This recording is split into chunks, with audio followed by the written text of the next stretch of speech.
BFM Business. L'heure H, l'invité d'Edwige Chevrillon.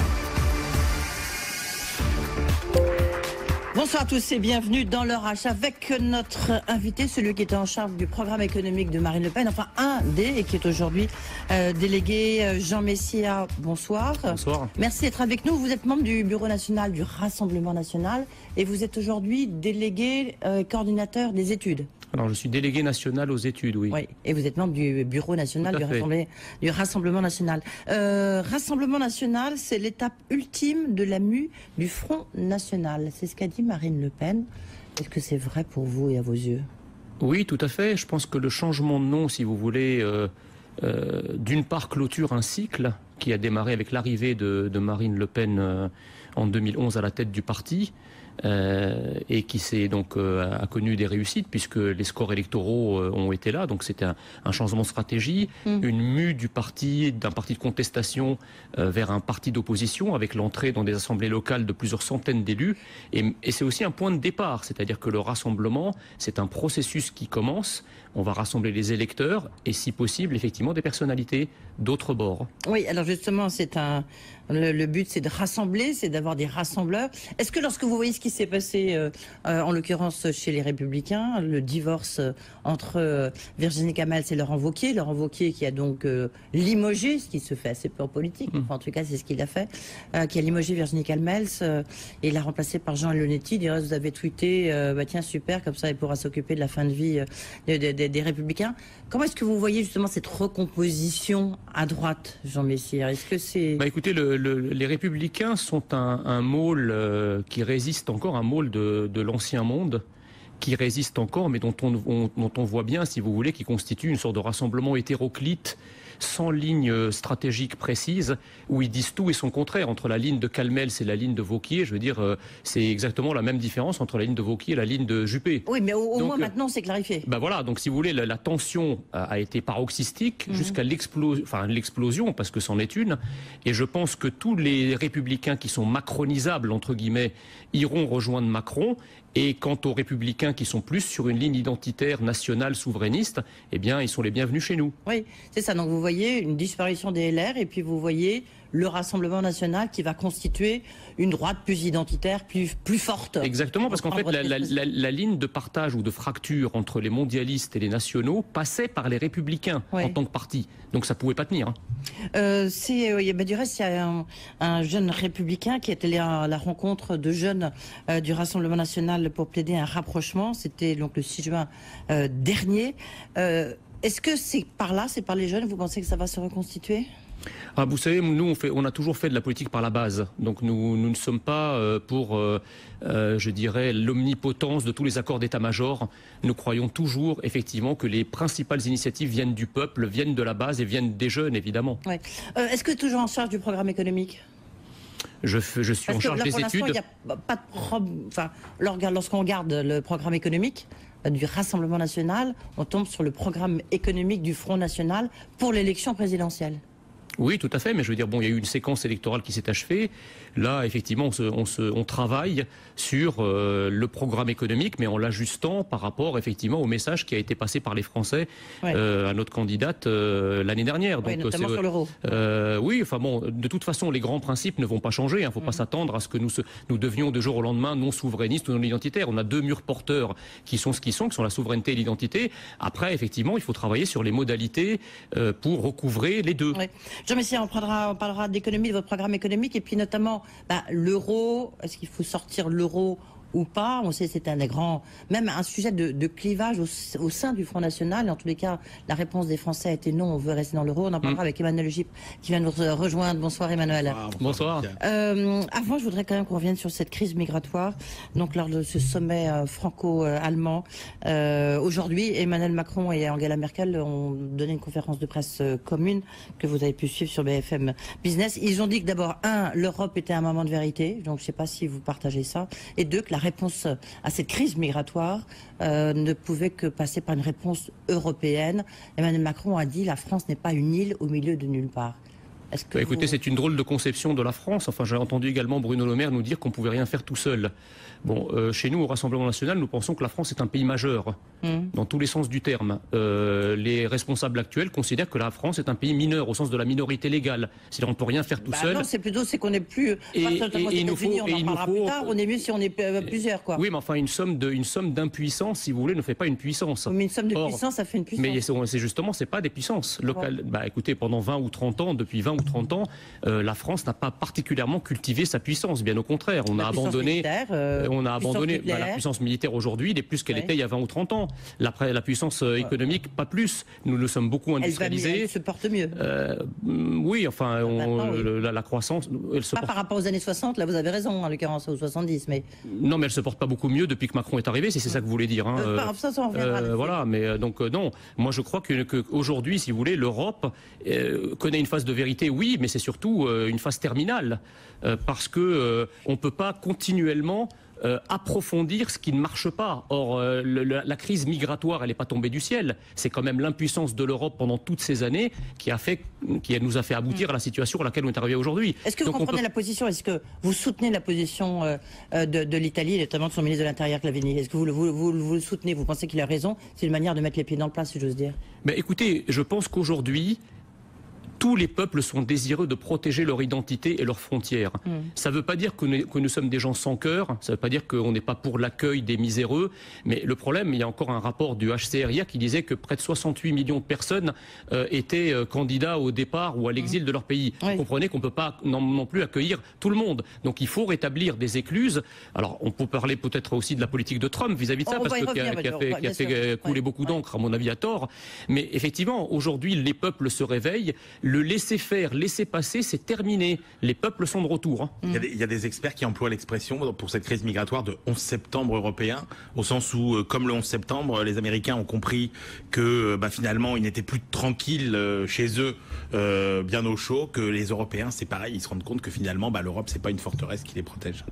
L'Europe n'est pas une forteresse, c'est même plutôt le contraire. L'Europe a pendant toutes ces années été un accélérateur de tous les désordres. Mais l'Aquarius, par exemple. Et à chaque fois qu'on a essayé de l'approfondir, ça a accélérer les désordres. Donc au bout d'un moment, il faut sortir la tête du sable et se rendre compte que l'Europe n'est pas une solution, c'est le problème. Est-ce que la France peut répondre tout seul? Est-ce que finalement, c'est pas une réponse notamment des pays du Sud, de l'Europe, qui eux peuvent répondre et en même temps partager peut-être avec les pays du Nord qui peuvent aussi prendre leur part de responsabilité? Non mais madame, si la question de la puissance n'est pas une question de taille, parce que si ça avait été une question de taille, ce n'est pas Athènes qui aurait survécu, c'est l'Empire perse. Or on voit bien qu'Athènes a beaucoup plus apporté que l'Empire perse. Donc la question de la taille de la France, la France est un pays qui est beaucoup plus grand que sa taille géographique. Il l'a toujours été à travers l'histoire. Donc venir nous expliquer aujourd'hui que la France ne peut plus rien faire toute seule, ni sur le plan migratoire, ni sur le plan économique, ni sur le plan industriel, moi j'appelle ça une volonté d'impuissance. Et les peuples ont compris que c'est pas ça la solution. Oui, et donc ça veut dire qu'est-ce qu'on fait? Alors l'Aquarius par exemple,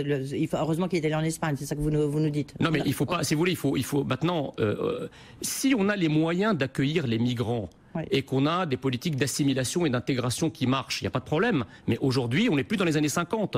Aujourd'hui, nous avons de grands problèmes d'intégration, d'assimilation. On a des problèmes économiques. On parle de réduire les aides sociales. Comment d'un côté, on va réduire les aides sociales parce qu'on n'a plus d'argent, et de l'autre côté, on veut accueillir la terre entière. À un moment, vous voyez, les paradoxes sautent aux yeux, et les peuples le comprennent.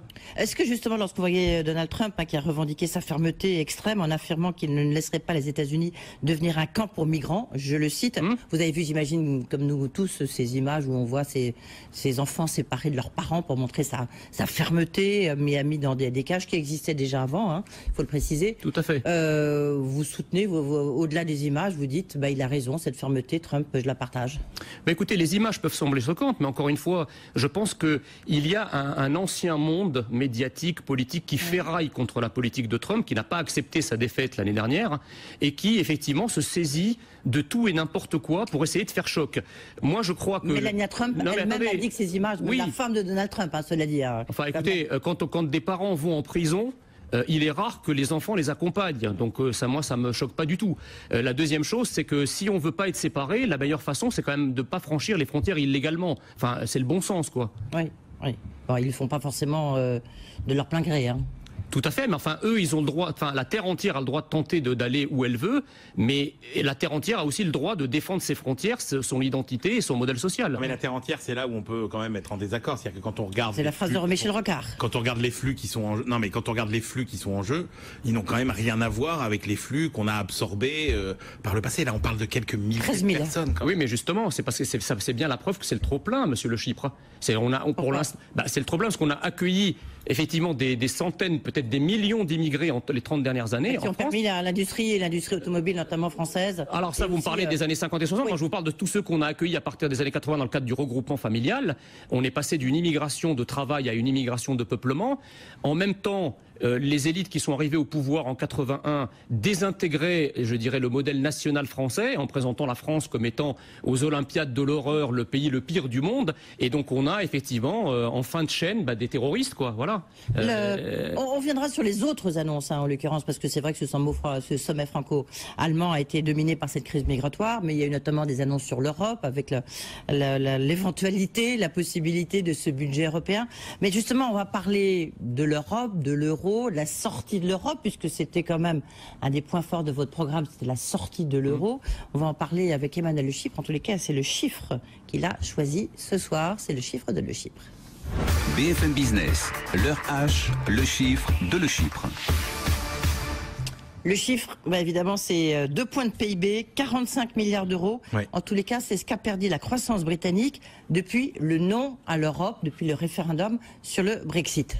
Oui, d'où sortent ces chiffres. c'est un calcul qui a été fait en fait par les experts de Natixis qui ont calculé un petit peu la trajectoire de l'économie britannique avant et après le vote du référendum et ce qu'a été cette trajectoire et ce qu'elle aurait été s'il n'y avait pas eu le Brexit. Et effectivement, quand vous mettez bout à bout la baisse de la livre, l'accélération de l'inflation, l'impact qu'elle a eu sur la consommation, les hésitations sur l'investissement, les investissements étrangers, vous arrivez à effectivement 45 milliards d'euros, 2 points de PIB perdus déjà sur 2 ans.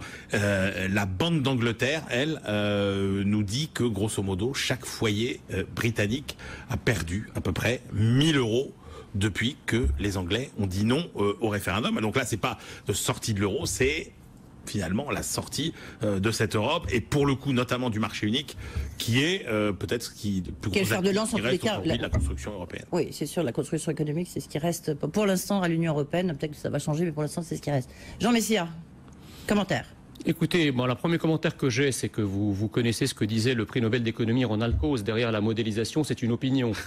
Donc ça, c'est la première chose. Donc on peut faire dire aux études la Banque d'Angleterre quand même. On peut faire ce qu'on veut aux études. Donc moi, j'ai d'autres études qui disent pas du tout la même chose, mais peu importe. Vous dites des études qui montrent que c'est favorable à l'économie britannique. Que c'est au moins neutre et à long terme favorable. C'est mon deuxième point. C'est-à-dire qu'effectivement, il y a effectivement des logiques de court terme en raison notamment de l'incertitude, parce que vous voyez que l'ancien système, là encore, ferraille contre la sortie de l'Angleterre. Les Remainers, comme on les appelle, essayent de faire blocage, essayent de retarder le Brexit effectif. Et ça, effectivement, ça provoque des incertitudes qui ne sont pas très favorables au climat. Il y a aussi le flou autour des conditions de sortie. Tout à fait, mais donc on est. Mais je ne vois pas où seraient les facteurs favorables à long terme, parce que c'est un pays qui a besoin de main-d'œuvre étrangère, parce qu'il y a des pénuries de main-d'œuvre. C'est un pays qui a besoin d'investissements étrangers. Là, si vous voulez, c'est quoi vous êtes? Non, mais laissez-moi finir. Parce que vous m'assolez de questions, je ne peux pas répondre. Non, mais parce que moi, pour l'instant, si vous voulez, le Brexit va être remplacé par des accords bilatéraux qui doivent être signés dans un certain nombre de domaines. Pas au niveau de l'Union européenne. Avec l'Union européenne. L'Union européenne ne peut pas se passer de la Grande-Bretagne, c'est ce qu'ils disent maintenant. Bien sûr, mais voilà. C'est des accords bilatéraux entre de pays à pays. Oui. Non, mais voilà. Donc, mais oui, mais attendez. En tout cas, pour l'instant, il n'y a plus du tout d'Union européenne. Mais Madame Chevrillon, la Grande-Bretagne quitte l'Union européenne, elle quitte pas l'Europe, parce que si elle quitte l'Europe, je ne vois pas où elle va s'installer. Elle reste européenne, elle reste historiquement et géographiquement européenne, et donc effectivement, je ne peux pas imaginer que l'économie britannique, avec son grand centre financier qui irrigue l'Union européenne, soit un pays qui soit ostracisé ad vitam aeternam. Non, donc je pense il n'y aura pas un accord entre la France et la Grande-Bretagne, entre l'Allemagne et la Grande-Bretagne. Il y aura des accords au niveau de l'Union européenne. Il y aura un accord avec l'Union européenne bilatéral, c'est possible. L'Union européenne a des tas d'accords bilatéraux avec tout un tas de pays. Donc ça se négocie. Et de pays à pays. Et effectivement, le scénario à minima, c'est des relations bilatérales avec les grands pays de l'Union européenne. Donc, moi, je pense qu'il ne faut pas se précipiter pour dire l'impact, parce que pour l'instant, on n'en sait rien. À long terme, moi, je suis convaincu qu'un pays qui recouvre sa puissance, qui recouvre sa souveraineté, est un pays qui recouvre aussi sa santé économique. Je maintiens ma question, pardon. Est-ce que vous pouvez nous donner, parce que là, donc, vous avez donné votre source. Vos sources, c'est intéressant de voir les études qui montrent que ça va dans le bon sens. Le Trésor britannique a sorti une étude en fin d'année dernière qui montre que l'impact est pour l'instant neutre sur l'impact de la décision de Brexit. Pas favorable, mais encore une fois, on est sur le court terme. Donc, on ne peut pas le dire. Pas plus que. Mais l'étude aurait été favorable, ça ne serait pas plus crédible. Je pense que c'est des. Non, mais ni favorable, ni neutre, ni défavorable. L'idée, c'est effectivement, c'est un processus. Le processus n'est pas achevé. Le Brexit n'a pas eu lieu, pour l'instant, effectivement. Les accords qui remplacent la place du Royaume-Uni dans l'Union européenne n'ont pas encore été signés. Donc, l'impact définitif du Brexit sur la santé de l'économie britannique, à ce stade, ne peut pas être connu. D'accord. Mais donc, il n'est pas forcément, donc pour vous, ni défavorable, ni favorable. Vous savez, je ne me fais pas d'inquiétude pour le Royaume-Uni. Je ne pense pas que le Royaume-Uni va être frappé par la pluie de sauterelles qu'on avait annoncée au moment où le Brexit a eu, avant que le Brexit ait eu lieu. Est-ce que justement, la sortie de l'euro, quelle va être votre position, la position du Rassemblement national par rapport à l'euro, par rapport à l'Europe, à l'Union européenne? C'est très simple. Nous avons nous avons compliqué pendant la campagne. Nous avons, c'est pas non, pas du tout. On a voulu le rendre compliqué, mais peu importe. Laissons le passé là où il est. Parlons du futur. Nous avons deux murs porteurs de notre mouvement, qui sont des murs porteurs historiques, que sont l'identité et la souveraineté. Aucun patriote sincère ne peut s'asseoir sur la souveraineté de son pays, pas plus sur la souveraineté territoriale, commerciale que monétaire. Le problème, c'est qu'il faut partir de la réalité européenne telle qu'elle est aujourd'hui. Aujourd'hui, le seul instrument que nous avons définitivement et complètement perdu, c'est l'instrument monétaire. Donc il est parfaitement normal. Donc il est parfaitement normal que ce soit celui qui soit le plus long à récupérer. Marine Le Pen a été très claire. Elle a dit: nous allons recouvrer l'ensemble de nos souverainetés selon une feuille de route cadencée, en commençant par la souveraineté territoriale, commerciale, juridique, et on clôturera ce processus par la souveraineté monétaire en fin de quinquennat. Je rappelle juste quelque chose, c'est que entre le 1er janvier 93, je termine, entre le 1er janvier 93, les questions et les réponses, entre le 1er janvier 93, date de l'entrée en vigueur de l'euro, du traité de Maastricht, pardon, et le 1er janvier 99, date de l'entrée en vigueur de l'euro, il s'est déroulé 6 ans. Nous parlons de 5 ans. Donc c'est possible. Donc voilà, c'est pour préciser. Donc à l'issue du quinquennat de Marine Le Pen, éventuellement, si elle est élue, il y aura une sortie de l'euro. À l'issue. Toute chose étant égale par ailleurs, c'est-à-dire que si l'euro s'est pas cassé la gueule avant. Non, mais voilà. Ok, mais non. Ah oui, mais c'est bien parti. Attendez, quand vous voyez ce qui se passe en Europe, l'hypothèse n'est pas du tout exclue. Quelle est la décision de Marine Le Pen par rapport à l'euro? Donc sa proposition, c'est qu'à l'issue de son quinquennat, il y aura une sortie de l'euro. Exactement, mais ça sera pas une sortie spontanée. Ça aurait été préparé pendant 5 ans, exactement comme on a préparé l'arrivée de l'euro entre 93 et 99. Voilà. Mais si, encore une fois, l'euro est encore là, parce qu'avec toutes ces majorités qui arrivent au pouvoir dans les pays européens, qui sont pour la quasi-totalité hostiles à l'euro, je ne suis pas du tout sûr que l'euro ait une pérennité à 5 ans. Sinon, si on regarde par rapport à... Vous avez dit que Emmanuel Macron appartenait à l'ancien monde. Oui, tout à fait. Il appartient autant que ça, l'ancien monde, et en quoi appartient-il à l'ancien monde? Il incarne plutôt le nouveau monde, non? Non, ça c'est la propagande qu'on a voulu nous faire croire, nous faire avaler pendant la campagne présidentielle. C'est pas du tout ça. C'est que Emmanuel Macron agglutine et agglomère autour de lui, en réalité, tous les rescapés de l'ancienne mondialisation qui, on voit bien, est en train de se fermer partout. Je veux dire, le dernier réduit de la mondialisation des années 80, 90 et 2000, elle s'est clôturée brutalement en Occident en 2016 par l'élection de Donald Trump et le Brexit. Et exactement comme la France avait vécu au tournant des années 80, le vote de François Mitterrand, alors même que le monde se convertissait à l'époque au néolibéralisme, on a exactement la même séquence aujourd'hui, enfin en 2017, avec ce monde qui se reconvertit progressivement vers le retour des peuples, des nations et des frontières, et la France qui est à contre-pied, qui choisit effectivement un représentant de l'ancien monde, de l'ancienne mondialisation. La France n'est pas seule, il y a un pays qui joue la carte multilatérale aujourd'hui massivement, c'est quand même la Chine. Oui, la Chine joue aujourd'hui la carte du multilatéralisme, à la différence des États-Unis. Au moment où les États-Unis se replient sur eux-mêmes et n'ont plus de vision à court terme, la Chine a une vision à long terme et joue la carte multilatérale. Mais attendez, monsieur Le Chypre, vous savez très bien que la Chine, depuis 40 ans, n'est jamais entrée dans la mondialisation néolibérale telle que nous la connaissons en Occident. Une partie de la désindustrialisation, par rapport aux Chinois, une partie de la désindustrialisation des pays occidentaux est due effectivement au protectionnisme et au nationalisme chinois. Ils en ont bien profité parce que eux sont gouvernés par un instrument de puissance, par un sentiment de puissance. Ils ont une tête politique qui agence toute l'économie en fonction de leur intérêt national. Ce que en Europe précisément et aussi aux États-Unis un peu moins, on a abandonné. Donc la Chine, elle gagne sur la mondialisation précisément parce qu'elle a des velléités de puissance que nous n'avons pas eues pendant 40 ans. Jean Messia, il nous reste très peu de temps. Juste une question. Donald Trump, il fait ce que vous auriez aimé faire? Ah bah écoutez, sur plein d'aspects, oui. Notamment sur le plan commercial. Sur le plan commercial, attendez, on le critique sur le protectionnisme. Mais je veux dire, au nom de quoi le monde occidental doit être le dindon de la farce qui n'a aucune barrière protectionniste? Là, pour le coup, vous n'avez aucune étude qui peut montrer que c'est profitable aux consommateurs. Mais c'est pas et même à l'électorat de Donald Trump. En tout cas, la Chine sait que c'est profitable puisque 40 ans de protectionnisme ont fait de la Chine ce qu'elle est aujourd'hui. Merci beaucoup, merci Manuel Le Chypre, merci Jean Messia d'avoir été avec nous. Donc, délégué national en charge des études et donc notamment du programme économique, on peut dire ça comme ça. Merci beaucoup d'avoir été avec nous. Tout de suite les décodeurs.